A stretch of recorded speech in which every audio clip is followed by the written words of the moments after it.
तो चलिए शुरू करते हैं। तो जैसी देश की हालत है वैसी ही कांग्रेस की भी हालत है। अगर आप कहते हैं कि देश की हालत बहुत अच्छी है तो कांग्रेस की हालत भी बहुत अच्छी है। अब ये आपके विवेक के ऊपर निर्भर करता है। मस्त जोक मारा। देश की हालत बढ़िया है तो कांग्रेस की हालत भी बढ़िया, और देश की हालत खराब है तो कांग्रेस की हालत खराब है। भाई देश को प्रधानमंत्री नरेंद्र मोदी चला रहे हैं, कांग्रेस को राहुल गांधी चला रहे हैं। अगर देश की खराबी का क्रेडिट या डिसक्रेडिट मोदी को जाता है तो कांग्रेस की खराबी का क्रेडिट जाता है क्या राहुल गांधी? ये बड़ी अच्छी बात कही आप।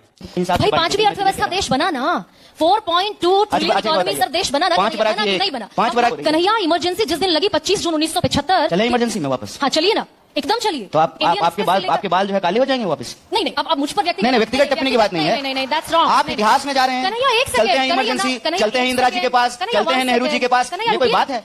बड़ा हरामी हो बेटा। देश का मौजूदा प्रधानमंत्री देश के पहले प्रधानमंत्री के कंधे पर सवार है कि नेहरू जी ने क्या किया था। अरे मोदी जी आप जवाब दीजिए, आप 3 बार के प्रधानमंत्री हैं, आप क्या कर रहे हैं? और आज हम आपसे 20 साल की एनडीए की सरकार है और बिहार में बैठ करके आप जेपी को याद कर रहे हैं। इमरजेंसी के लेकिन मुझे बताइए कि जो प्रधानमंत्री मैडम तर्कशील व्यक्ति, एक छात्र नेता, देश की सबसे बड़ी यूनिवर्सिटी मैडम बिल्कुल इतिहास संघ का अध्यक्ष अगर गरिमा सिंह के बालों पर आएगा तो मुझे ये सवाल पूछना पड़ेगा। एक बार खड़े होकर के रात को 8 बजे उन्होंने कहा लॉकडाउन तो लॉकडाउन, उन्होंने कहा नोटबंदी तो नोटबंदी, लोगों को कहा कि ताली बजाओ थाली बजाओ, तो देश ताली बजाया थाली बजाया, पढ़े लिखे लोग ताली बजा रहे थे कि ताली बजाने से कोरोना भाग जाए। नमस्कार। आज की बहस में देश की सबसे पुरानी पार्टी कांग्रेस पर उठे बड़े सवाल। एंकर गरिमा सिंह ने कांग्रेस नेता कन्हैया कुमार से पूछे तीखे सवाल। क्या पार्टी अपनी पुरानी साख और जनाधार बचा पाएगी? क्या कांग्रेस अब भी इंदिरा गांधी की इमरजेंसी पॉलिटिक्स से बाहर नहीं निकल पाई? देश में आज कांग्रेस की हालत इतनी खराब क्यों है?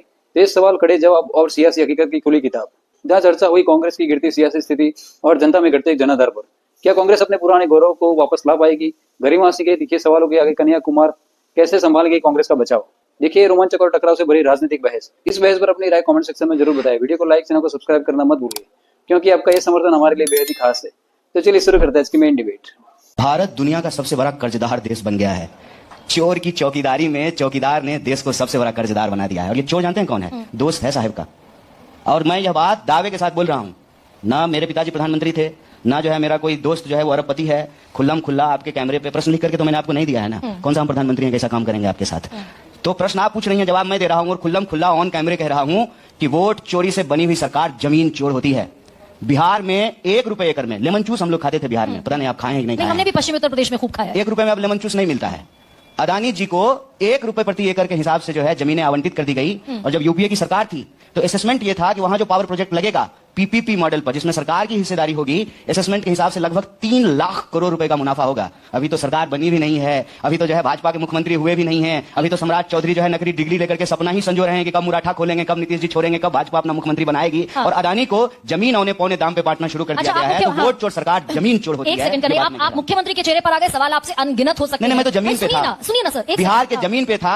3 लाख करोड़ रुपया जिसपे बिहारियों का हक है, बिहार के लोगों का हक है, वो जमीन बिहार के किसानों की है। वो प्रधानमंत्री के दोस्त को 1 रुपए प्रति एकड़ के हिसाब से पांचवी अर्थव्यवस्था देश बना ना, 4.2 ट्रिलियन इकोनॉमी सर देश बना ना, 5 बड़ा की 1, 11वें फ्रेजाइल पोजीशन 5 बड़ा की 1, 5 बड़ा की 1, एक बड़ा है, एक है ना। तो भारत जो है 1 नंबर जो है अर्थव्यवस्था नहीं बनी, लेकिन दुनिया की विश्व बैंक की सबसे बड़ी कर्जदार बन गई। बताइए 5 ट्रिलियन की इकोनॉमी किसकी बन रही है? अगर 5 ट्रिलियन की इकोनॉमी देश का बन रहा है तो 80 करोड़ लोग कौन हैं जिनको 5 किलो अनाज लेने के लिए लाइनों में लगना पड़ता है? क्यों इस देश की 80% आबादी जिसका मासिक आमदनी जो है वो 5,000 रुपए से नीचे है? क्यों इस देश में जो है आज भी लोगों को अस्पतालों में बेड नहीं मिल रहा है? कोविड आपको याद है ना? कोविड के बाद कन्हैया एक सेकंड, कोविड के बाद इलेक्शन हुए 2024 के।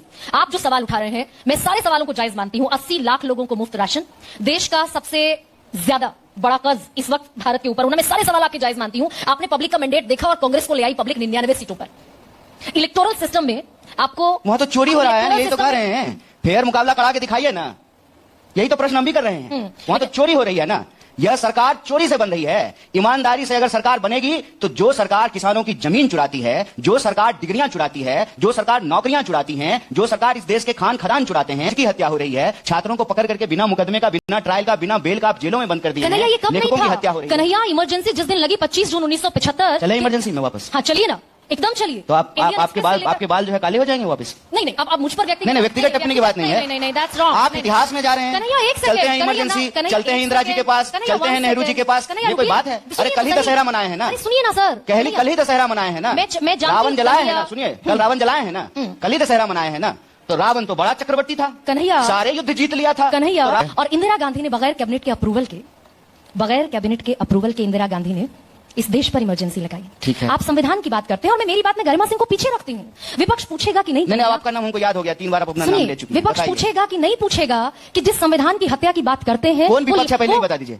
आपके आप विरोधी जो हैं, आपके जो ओपोनेंट है, वो पूछेंगे कि नहीं पूछेंगे कि भाई संविधान की हत्या इमरजेंसी में नहीं हुई थी क्या? ये नहीं, पूछा जाएगा। विपक्ष अभी ये कौन है? बैगेज है ना राहुल गांधी के सर पर। गरिमा जी अभी विपक्ष कौन है? ओपोनेंट्स आपके विरोधी जो भी हैं वो आपके विपक्षी हैं। अरे संसदीय प्रक्रिया में जिसको बहुमत मिला है, जो देश का प्रधानमंत्री है, सत्ता उनकी हुई ना। हमको कम संख्या है तो विपक्ष हम हुए ना, कि कन्वीनियंटली पक्ष विपक्ष बदल दें। भाई मैं तो आपके विरोधियों की बात कर रही हूँ। विरोधी सवाल पूछेंगे कि नहीं पूछेंगे? कन्हैया दिल पर हाथ रखकर अरे मैं आपका नाम भी अरे 3 बार विरोधी लेती कौन सा जो है मोदी जी हमारा घर का दीवार का ईंटा छुड़ा के ले गए हैं कि विरोधी होंगे हमारे? खुला लेकिन बोलिए, अपने- डरिए मत आप। क्या होगा, ज्यादा जेल चले जाइएगा।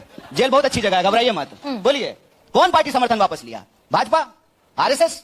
कौन जो है इस देश में आरक्षण का विरोध किया है? आरएसएस। अरे भाई हम खुलकर बोलते हैं, पढ़े हैं bunch of हम खुलकर thought। बोलते हैं, पढ़े हैं bunch of मैंने thought। सब पढ़ा है। फिर आप बताइए। अब नहीं, इसमें हम बताइए, हम एक- नेहरू की विरासत से आते हैं, हम भगत सिंह की विरासत से आते हैं, हम अम्बेडकर की विरासत से आते हैं, हम कर्पूरी ठाकुर की विरासत से आते हैं, हम बुद्ध गांधी कबीर की विरासत से आते हैं। आप हमको दोषी ठहरा रहे हैं। सावरकर गोलवलकर की विरासत से आने वाले लोगों को सही ठहरा रहे हैं। अरे ऊंच नीच को सही ठहराने वाले कौन है?